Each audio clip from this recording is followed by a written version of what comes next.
Olá pessoal, mais uma vez aqui no nosso canal Legado da Fiel, e eu espero que hoje vocês gostem da nossa história, que hoje nós estamos na Casa do Corinthians, aqui no Parque São Jorge, na Casa do Esporte Clube Corinthians Paulista, e eu estou aqui diante do seu santo padroeiro, aquele que se torna santo a partir de 1926. É uma história muito complexa.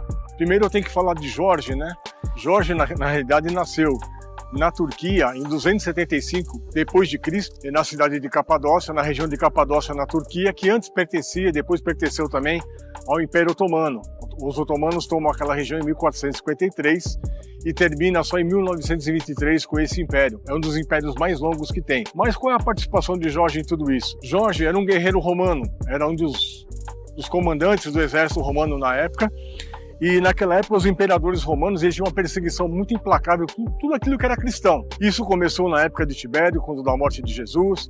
Isso veio depois também com Calígula. Isso veio com seu tio Cláudio, que além de expulsar cristão, também expulsou judeus de Roma.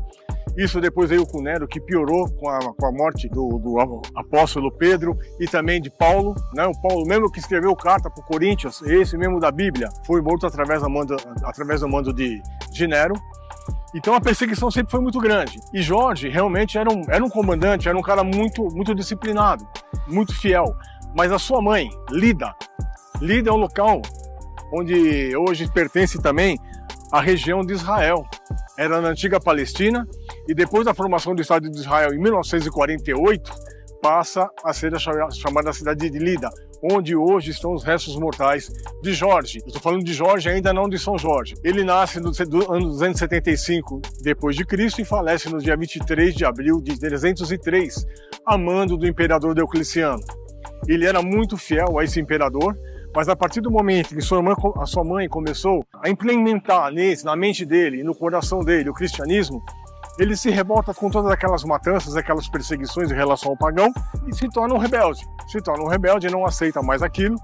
E por descumprir as ordens do imperador, que era absoluto naquele momento, ele é decapitado e morto nesse dia, 23 de abril de 303. Essa é a história de Jorge na sua peregrinação, na sua luta, na época como imperador, como soldado romano e depois como um cristão devoto que ele virou. Foi a morte por causa disso, foi morto por causa disso. E se torna um dos símbolos. Esse clube já se chamava Parque São Jorge. Quando o Corinthians vem para cá em 1926, quando compra essa gleba de terreno que vem aqui de onde é o Bar da Torre, hoje é a antiga caixa d'água, até aqui o fundo, se torna 45 mil metros quadrados de área do Corinthians. E São Jorge já estava no bairro. Então ele se torna um devoto e se torna o santo padroeiro do clube também. E isso fica muito mais evidente no momento em que o Corinthians passa pela sua pior peregrinação, que é de 54 a 77, sem títulos paulistas.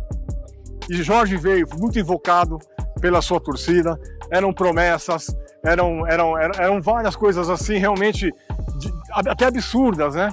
Para que São Jorge pudesse devolver aquela situação e que não saísse daquela situação incômoda, sem título, sem realmente uma conquista relevante que pudesse continuar elevando o nosso nome, já que o Corinthians tinha tido a primazia na década de 50, de 30, de 40 e de 20, como um dos grandes times do futebol paulista na época. Então o Jorge se torna aquele escudo. Vamos lutar contra a opressão? São Jorge com a sua espada, talvez muitos não saibam, mas a espada com que ele mata o dragão e a sua lança chama-se Ascalon.